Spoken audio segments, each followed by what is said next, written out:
வணக்கம் நேயர்களே. Graphology digital நேயர்களுக்காக அன்பன் டாக்டர்னா மகுடேஸ்வரன்.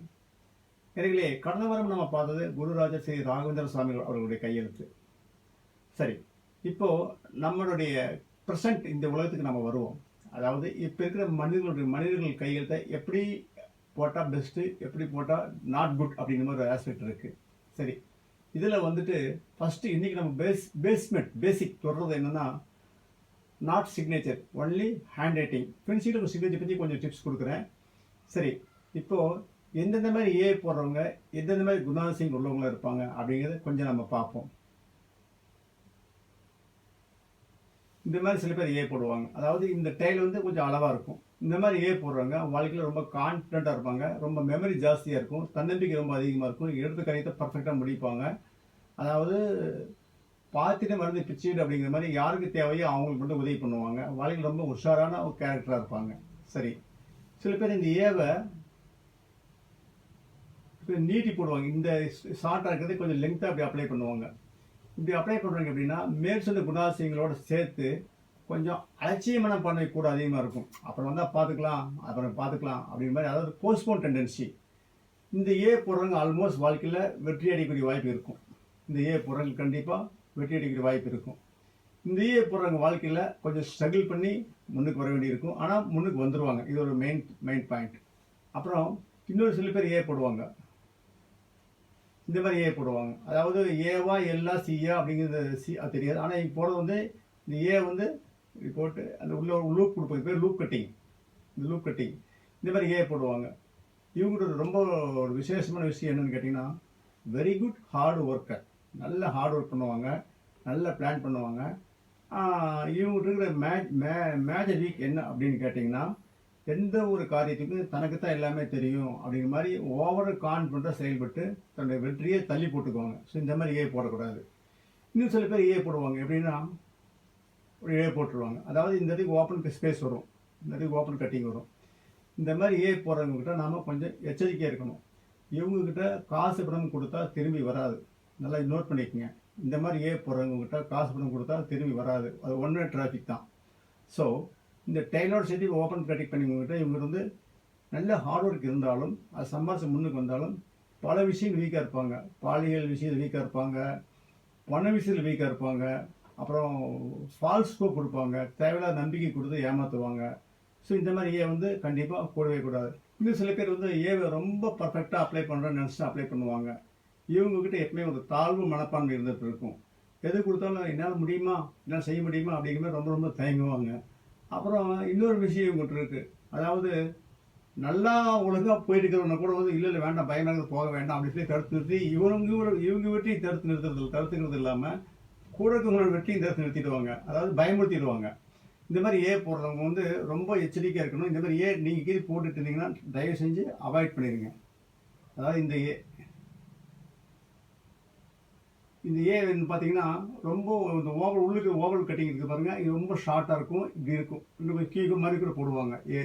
இவங்க வந்துட்டு ரொம்ப தாழ்வு மனப்பாங்க, இன்ஃபீரியாரிட்டி காம்ப்ளெக்ஸ் சொல்லுவோம் ஆங்கிலத்தில். அதை ரொம்ப மெயின்டைன் பண்ணிகிட்டே இருப்பாங்க. என்ன சொல்லி அட்வைஸ் பண்ணாலும் அவங்களுக்கு இன்ஃபீரியாரிட்டி காம்ப்ளெக்ஸ் அவங்க வெளியே வரவே மாட்டாங்க. என்ன இப்படி தான் அப்படிங்கிற மாதிரி இருப்பாங்க. அது வந்து ஸ்டில் டெத் வரைக்கும் அவங்களோட நேச்சர் அதுதான். சரி, ரொம்ப சக்ஸஸ்ஃபுல் ஏ எந்த மாதிரி கேட்டகரி இருக்கும் அப்படின்னா, ஃபஸ்ட்டு நான் சொன்ன இந்த ஏ ரொம்ப சக்ஸஸ்ஃபுல் கேட்டகரியாக இருப்பாங்க. அவாய்ட் பண்ணக்கூடிய ஏ வந்துட்டு இந்த ஏ கண்டிப்பாக அவாய்ட் பண்ணிடுங்க. ரொம்ப முக்கியமாக இது ரொம்ப அவாய்ட் பண்ணிடுங்க. இந்த ஓகே அப்படிங்கிற a this one, not okay this one, totally not okay this one also. சரி, இதுலேயே ரைட் ஸ்லாண்டிங்ஸில் ஏ போடுவாங்க. ரைட் ஸ்லாண்டிங்னா இப்படியே போடுவாங்க. பொதுவாகவே ஒரு கான்செப்ட் இருக்குது. வலது பக்கம் எழுதுகிறவங்க ரொம்ப ஆப்டிமிஸ்டிக் தாட்ஸ், அதாவது நடக்கிறதா நல்லதாக தான் நடக்கும் அப்படிங்கிற மாதிரி நன்மையாகவே நினச்சி செயல்படுவாங்க. இந்த மாதிரி ஆப்டிமிஸ்டிக் தாட்ஸ் உள்ளவங்க. இதே ஏவை இப்படி லெஃப்ட் சைட் ஸ்டாண்டிங் போடுவாங்க, இடது பக்கம் சாட்சி எழுதுவாங்க.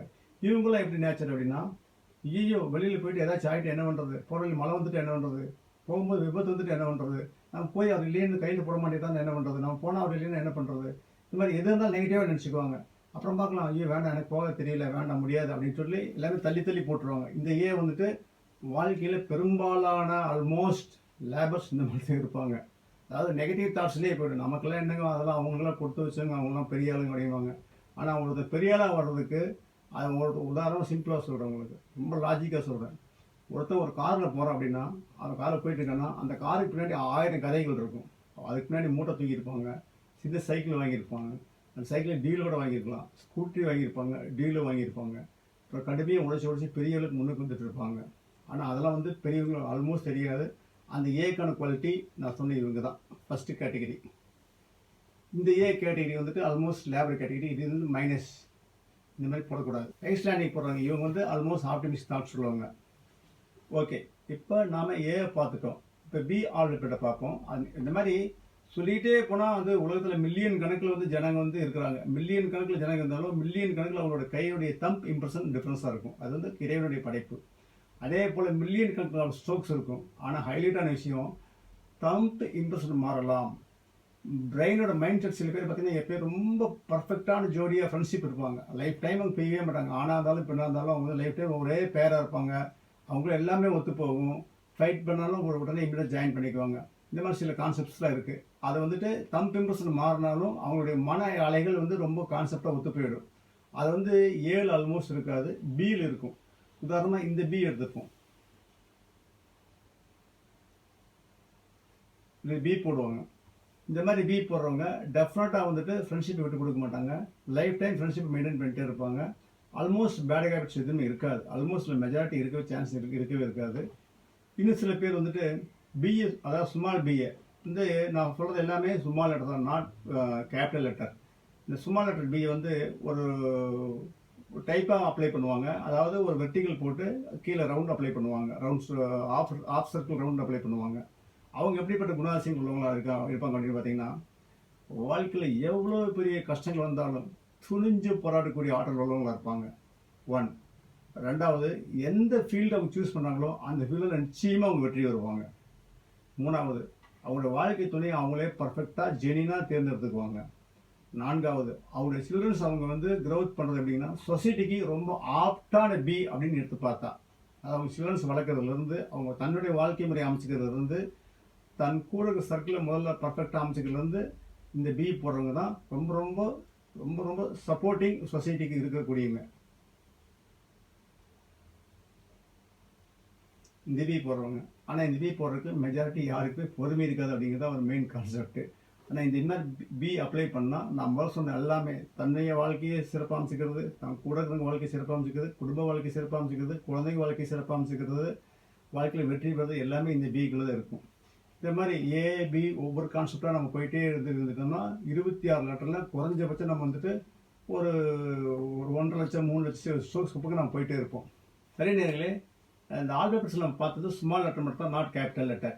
ஸ்மால் லெட்டர்ஸ் தான் மெயினாக நம்ம வந்து எதுவுமே டிசைட் பண்ண முடியும். கேபிட்டல் லெட்டர்ஸ் டிசைட் பண்ணவே முடியாது. ஒன் திங், அதாவது எதிர்காலத்தை டிசைட் பண்ணுறதும் கையெழுத்து வச்சு தான், நாட் ஹேண்ட் ரைட்டிங். சரி, ஓகே.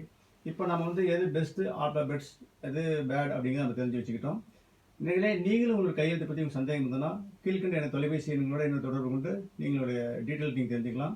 மீண்டும் அடுத்த வாரம் இன்னும் சில சுவாரஸ்யமான விஷயங்களோடு உங்களை சந்திக்கும் வரை உங்களோட விடைபெறுவது உங்கள் அன்பன் டாக்டர்னா மகுடேஸ்வரன்.